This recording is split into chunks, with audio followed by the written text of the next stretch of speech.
Hey friends, thanks so much for joining us. This is Unlock You with Dr. Shannan Crawford. I'm a clinical psychologist, leadership consultant, and a really big fan of you getting to fulfill your life purpose. I want you to get unstuck and unlock your potential relationally, emotionally, spiritually, and vocationally. Thanks for joining us, and let's get started.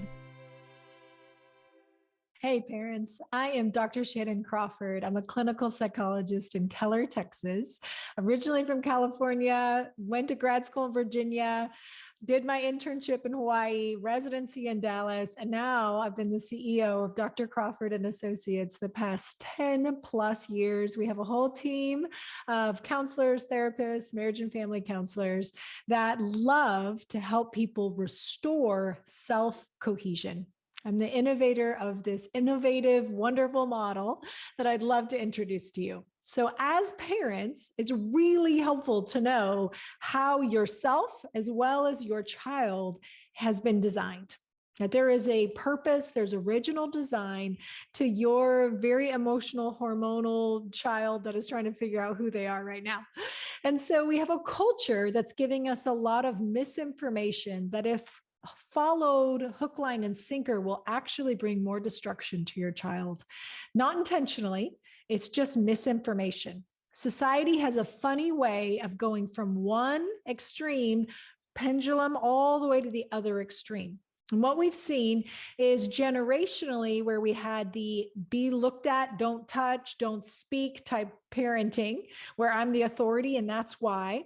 That would be the authoritarian parenting style, where it's high rules, high rigid, very low warmth and attunement. On the other pendulum, we've gone to this very enabling, enmeshing, permissive parenting where it's high warmth. Johnny, you can do no wrong. I love you. What do you need? I'm going to cuss at that cheer teacher if they don't let you on. I'm going to go tell your principal that they need to change every policy just for you. We went into a very extreme polarizing of the distant, disengaged, high rules, low warmth into no rules, no autonomy, high warmth, high indulging. Do you know what's fascinating is it's not based on attunement, so it actually has very similar internal wounds. It's crazy, but you have to understand how wounds work. A wound is shame, where core me goes, oh, I'm bad, or I'm different, or I can't do it, or I'm inferior, or something.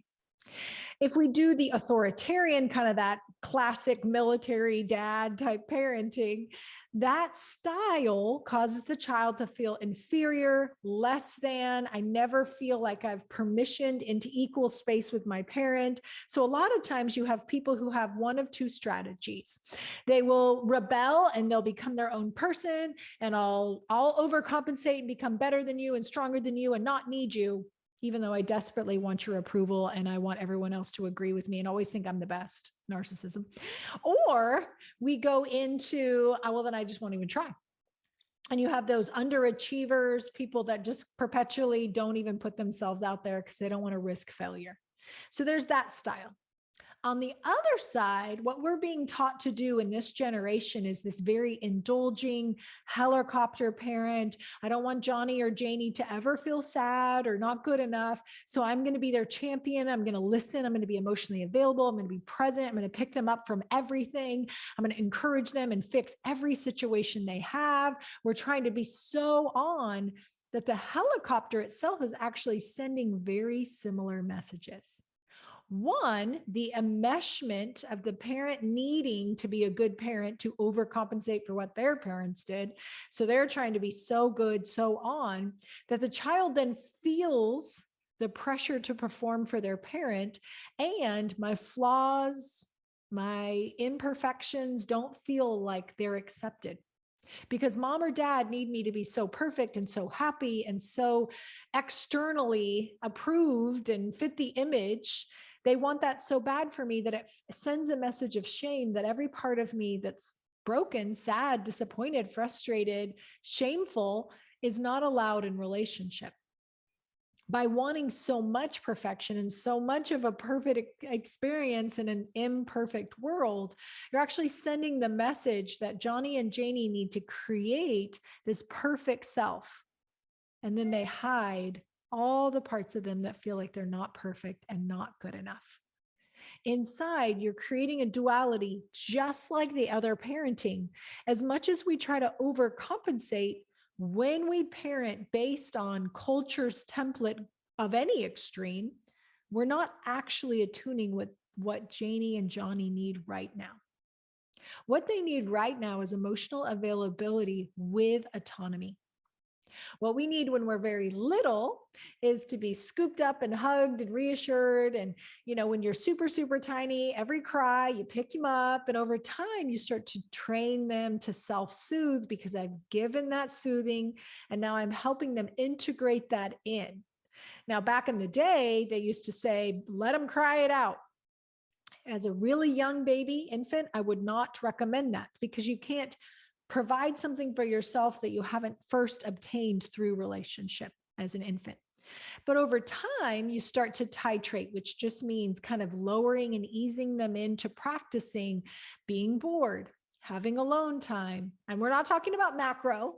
We're just talking about it's okay, mom and dad, to have an hour away from your child for them to sit quietly in their room. It's okay for them to have a structure and a frame to your life that's not just dependent on every one of their whims and their needs. So much emotional attunement actually feels like a lot of pressure to kids. They feel like your happiness and you being okay based on your facial expressions, where you don't look okay when I don't look okay, is telling them the message, it's not okay for me to not be okay because it upsets the people around me. Instead of you being grounded, you providing that emotional attunement for yourself, doing your own internal work, living from a whole, healthy, unconditionally loved self that you love your flaws, then you can sit with your child. And when Johnny cries and he throws his tantrum, you provide emotional availability and scaffolding without rescuing him out of his emotions or taking it away and just giving him whatever he's crying about or her about. Instead, we want to create that emotional availability, that frame around Johnny or Janie. And we want to spend time saying, hey, buddy, I'm right here. It's okay to cry. It's okay to be angry, even if it's at me. We don't have permission to act out. There will be a consequence for hitting your sibling or trying to hit me. There will always be a consequence for behavior. But I'm not upset. I'm not angry. And you haven't caused me to lose my cool because I'm not accidentally getting my self-esteem and my sense of worth as a parent through your emotional state. When Johnny or Janie realize that that's not working for them anymore, magically, most kids all of a sudden kind of calm down and they want to re-engage in relationship and snacks and fun and sleep, whatever they were originally needing before their amygdala, emotional system, went out of whack. And now they're hyper responding and looking for strategies. Children are looking for strategies on how to get their need met the quickest and the easiest. So what we don't want to do is reinforce this very toxic, narcissistic, the whole family unit surrounds around me and my emotions. We don't want kids to learn to wrap us around their pinky and then us then emotionally drop them into adolescence or continue to create them as kind of the central force of the family. And how many times I've heard that from parents as well as siblings, that we kind of have this identified person with all the issues. And instead of the whole family system addressing, we just keep trying to walk on eggshells to cater to that person's emotions. That is sending a message of shame. That person doesn't feel good about being emotionally chaotic. They don't feel good about everybody having to cater to that. Now, they may not consciously realize that, but internally, nobody feels good being dysregulated and having to have people externally regulate me. They may want it, right? Like we want chocolate, but it's not actually, at the end of the day, protein and fiber and minerals and nutrients and vegetables that's going to build me up. We need a parenting that creates frame, the protein of attachment and attunement, which is a tuning fork, recognizing what Johnny or Janie are feeling, resonating with that, not fixing and solving, not trying to cheer them up artificially, but going, hey, I think that probably was disappointing. I get hearing no was really hard today. And I get that. It is still what our family is going to do, but I can also enter into that space with you where that's really hard. And I'll sit here while you have your emotions about it. And then we're going to get up and we're still going to do the right thing, and or we may still have a consequence about it. The more emotionally available, stable, consistent, unflappable you are as a parent, that's telling a message of security to your child.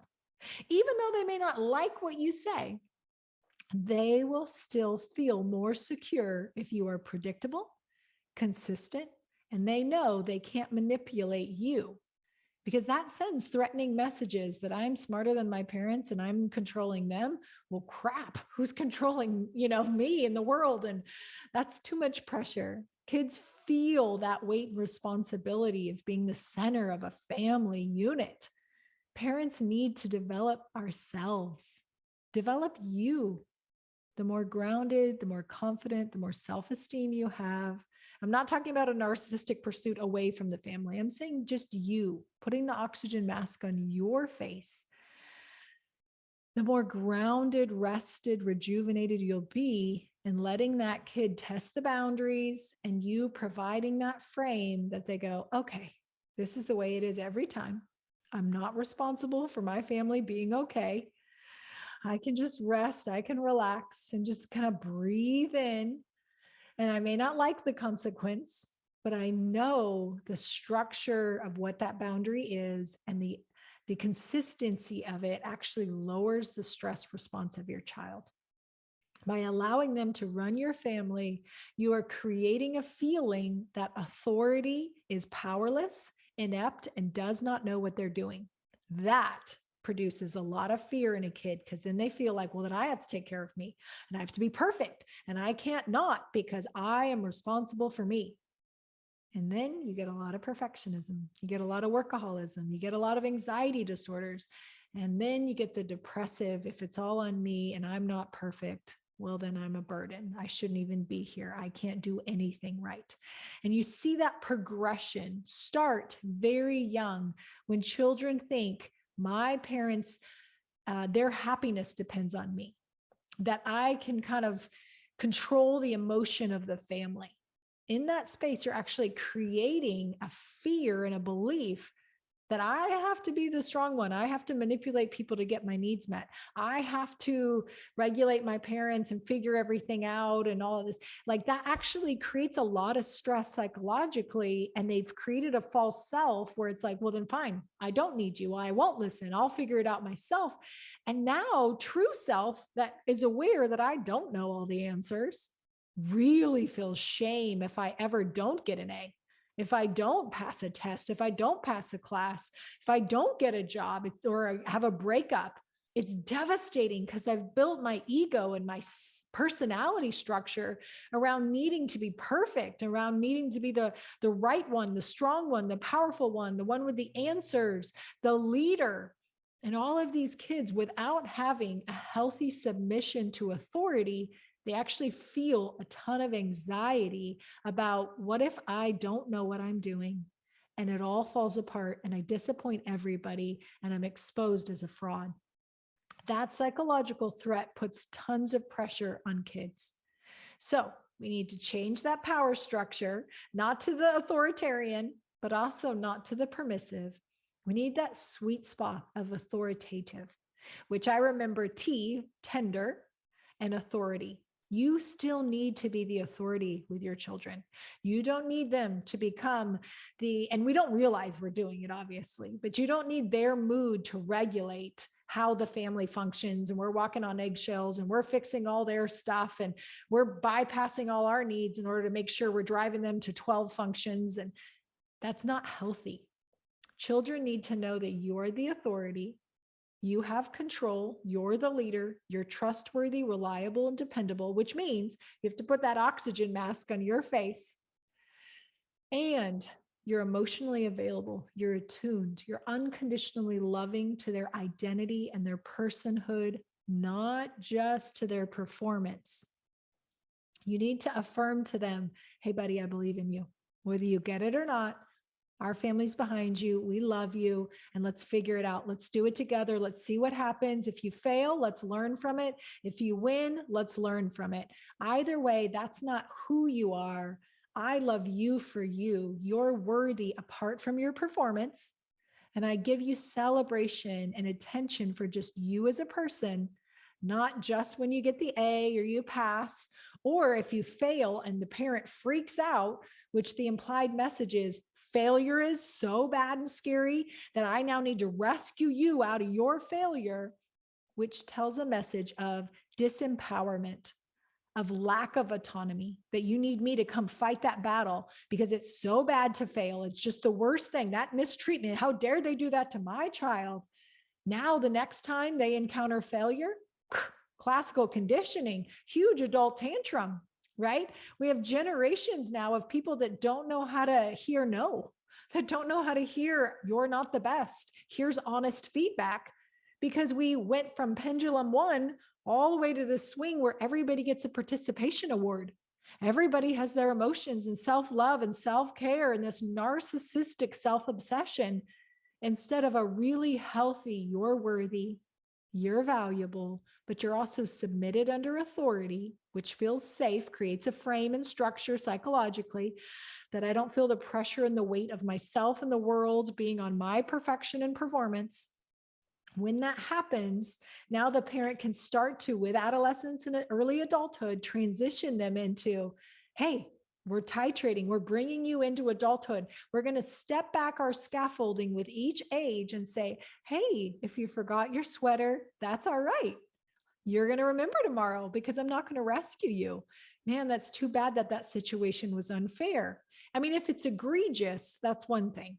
But we're saying most of the time in the situations in my office, people are over responding and they're teaching their children to dread, fear, and feel entitled to stand up for themselves and disrespect authority. I mean, it's very toxic. The way that we're training people, training them through our modeling of our lack of equilibrium in ourselves, that then they freak out and they want to commit suicide if they don't get good grades on a test. Whoa, we need to step back, take the pressure off the child of needing to be their own leader, restore authority, put the authority back in the home. They don't get to be in control and regulate your emotion or the family system. And then we start to autonomy, where we say, hey, here's a little choice, right? Is when they're very little, red shirt or blue shirt, Cheerios or eggs. Non-consequential, you're okay if they choose either. Then when they get a little older, we say, hey, here's your curfew. If you choose to be home by this time, here's the consequence, good or bad. If you choose not to and you're late, here's the consequence. No problem. I love you identity, irrespective of what choice you make, but you're still going to have the consequence every single time, which conveys psychological safety because it feels like there's now a frame. There's structure around me versus very permissive, indulging. I mean, the worst thing you can do is say, well, it's okay because they're at our house, so we'll just give them the drugs or the alcohol. Yeah, it's fine. That's like making little adults out of your children when they're psychologically not ready for that. Yes, you're popular. Yeah, reward pathway. They think you're so fun and you're the cool family to hang out with. But what you're doing psychologically is you're creating a monster, because now that child feels like, I should be able to do whatever I want. I'm a grown adult. My parents can't tell me what to do. What do you mean you're not going to let me drive my car? When that child did not pay for that car, nor the insurance, nor the fuel, nor anything else that has created the substance of their life. But when you make mini adults by fostering them making adult choices before they're psychologically ready to steward that much authority, you're actually conveying psychological stress. False self is created where I'm an adult and you can't tell me what to do. How many kids have we heard do that to their parents? It's super rude. And then on the inside, they actually feel tons of inferiority, imposter syndrome. They don't know why. We don't make that connection consciously. But in therapy, really good therapy, we make that connection that they have had too much power, too much control, too much adulting from a young age, and their soul wasn't ready for that. They needed to be a kid and be told things, even if they didn't want to hear it, even if they wanted cotton candy. Children need protein, right? There may be limits and boundaries that you put on your children that they really don't like. But that's love. That's adulthood. That's parent, is providing that frame, not just being the BFF and the cool parent that everybody wants to do drugs and get high and make out at your house. That's not good parenting. That's indulging an adult amount of pressure on a young psychological child, which then, I mean, I'm talking about adolescence as well right here, by the way. That scaffolding is too much pressure on a faulty foundation where they're not ready to make those decisions. Even in the court of law, we don't hold an adolescent to adult choices because psychologically they're not ready, physiologically, emotionally, relationally, spiritually, to make adult choices. So please, step back in being the parent, have authority, have structure, and win their heart by being emotionally available and listening. So many students say, I just feel like my parents don't get it. I don't have anybody to talk to my problems about. I talk to my friends about my problems. And they're just so obsessed with these problems they have. If you come in as the rescuer, the solver, the encourager, the fixer, you're not resonating. They don't feel known. And they feel like, I'm going to roll my eyes. I'm going to watch my parent listen, but then I'm not going to do anything you said because you did all the talking. High authority coupled with high warmth, the attachment, the attunement, the relationship of sitting with somebody in the place of sorrow and saying, man, that is hard. I can put myself in your shoes. And there is no easy answer. That just sucks. And I get it. And I want you to know, as a family, we're with you and we're willing to walk through this process with you. You're not alone. To the degree that you allow, we want to be in this and provide support. Whether it sounds like the silliest, smallest, inconsequential thing to you, you're building equity and confidence that they can trust. You really do get it and you really do care. Then they're not needing to go tell internet people or equally immature friends about all their problems. You want to create that safety in relationship, not just giving attention to when they're perfect, celebrating them and fixing when there's a problem, but creating a relationship equity where they know they can come to you and be heard and known and understood without being preached at, taught, fixed, controlled, micromanaged, in any way telling them what to do, but rather sitting with the person, hearing them, knowing them, letting them get the problem off their chest, and then saying, if you're open to it, I think I may have some suggestions of things that might help. I would love to share that if and when you're ready. Now I'm asking permission into that space. As a parent, you don't automatically get to help with the inner world, right? That has to be permissioned, whether in therapy or parenting. You don't get that automatically. And I have a lot of parents that are like, see my adolescent. And I'm like, well, if the adolescent doesn't give me permission, they can sit on my couch all day. I can do worksheets. I can give them homework. I can do all the talking, but they're not going to apply it. High boundaries, high authority, coupled with high attunement. What do they need? Sit with them in that place. Trust the process that as people talk about it, get it off their chest, as your child is no longer burdened by it, they feel alleviated, their soul is calm. And now, instead of being triggered back here in the amygdala and that limbic system, that back brain where we get hijacked and it feels true that this breakup really is the end of the world, now they can come back to the prefrontal and they can start to hear your strategy. But we need to be permissioned. We need to invite relationship and then ask if we can share some strategies that might help. Or I'm open to helping brainstorm some, or collaborating if there's other people that may also be helpful in this job situation or romantic or friend situation, letting them feel empowered that they are capable of making good choices and resolving it. You're scaffolding, you're a support system, but you're not going to go in and rescue and do it for them. You're there, you're the backup, but your implied message is you have autonomy. You can do this. I believe in you. You have a cheerleader in me, but I'm not going to rescue and do it for you because there's a lot of life that you're going to have to confront bullies. You're going to have hard conversations and deal with conflict. You're going to have to learn how to communicate through things that are uncomfortable. And high school is the time that many young people are not developing that skill. So then they get into the workforce, they get into marriage, they get into parenting, and they have no idea what they're doing because it's always been done for them. We've helicoptered and rescued and swung the pendulum so much that we've actually disempowered this generation to know how to navigate hard things because it being done for them with this helicopter parenting. I want you to know that you're a good parent because you're watching this video. I want you to know that none of us know what we're doing.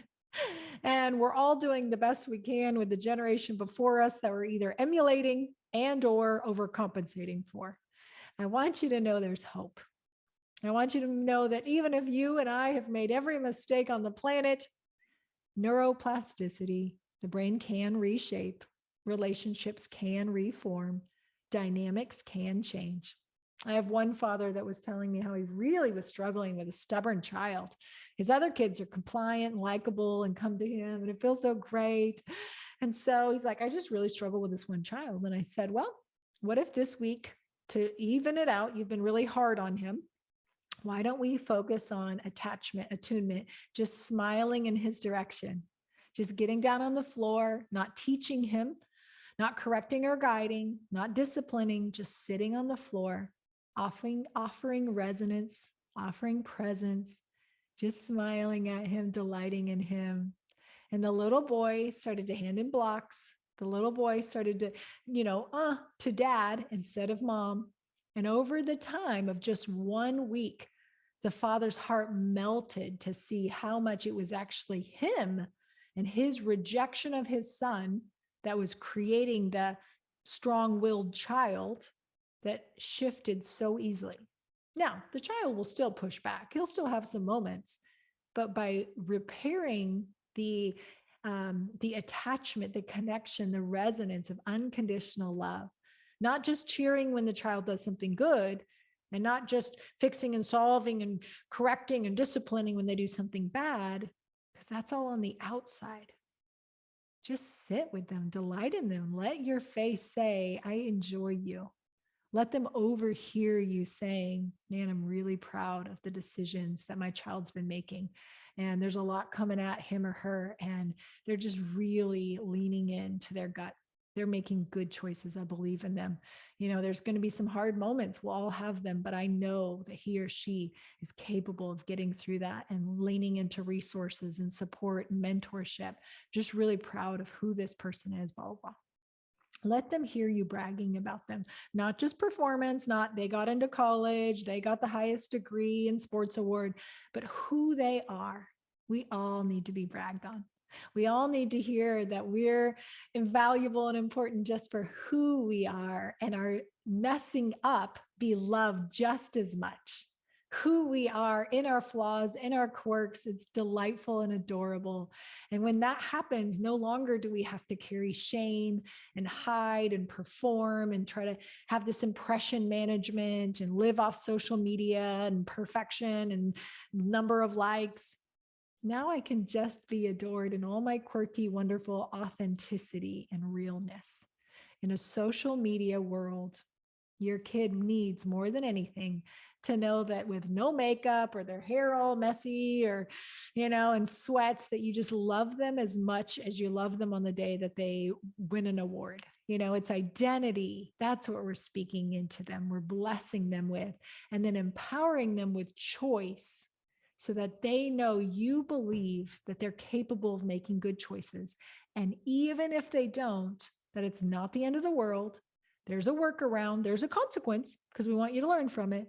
We're not going to rescue you out of life, but we're also believing that you can learn from that, pivot, have a workaround, develop a strategy, because you're capable of that. Just lowers that anxiety, that failure doesn't feel so ominous and scary anymore. Thank you so much for listening. Thank you for being an invested parent. You are a gift. These children that you have are especially more blessed than they know. Not every parent would sit through this or any of the other things you're doing to enrich your parenting. So I just honor you and I pray hope over you, that you know that no matter how you've done it so far, there's always massaging, there's always a turn, and we can shift those dynamics from that polarizing back into that sweet middle space where we're flexing and we're available and offering attunement right now versus trying to overcompensate and lean in either direction. Thanks, guys. Have a good one.